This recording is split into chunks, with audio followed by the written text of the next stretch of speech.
Vilma Santos humihingi ng dasal para sa anak niyang si Luis Manzano matapos na maospital nito. Ilang araw na nga ang nakakalipas matapos ang naging eleksyon at pagkatalo ng aktor-host na si Luis Manzano sa naging pagtakbo nito bilang Vice Governor ng Batangas ay heto at usap-usapan ang umano ay pagkaka-ospital ng aktor. Kahapon na ay lumabas ang balita na isinugod ang aktor-host sa ospital ng kanyang asawang si Jessie Mendiola. Maraming taga-suporta ni Luis ang labis na nag-alala dito at nais malaman ang tunay na kalagayan nito sa ospital.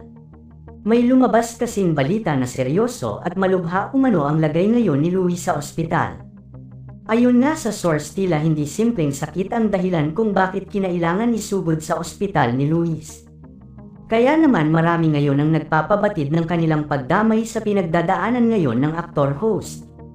Samantala ngayong araw nga ay nagsalita na ang ina ni Luis na si Governor-elect Vilma Santos Recto.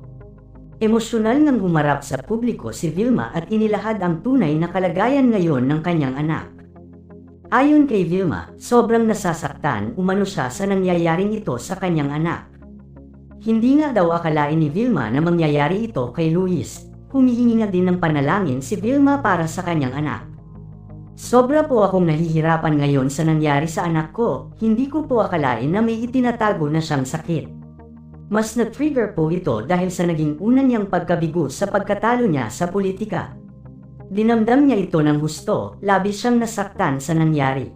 Hindi ko siya kayang iwan sa ganung sitwasyon kaya mas minabuti kong nasa tabi lang niya ako sa oras na kailangang-kailangan ako ng anak ko.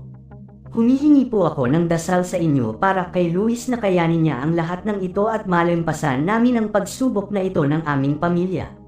Nagpapasalamat din po ako sa lahat ng taong sumuporta sa anak ko mula umpisa. Napakalaking bagay po nito para sa aking anak, emosyonal na pahayag ni Governor Vilma Santos.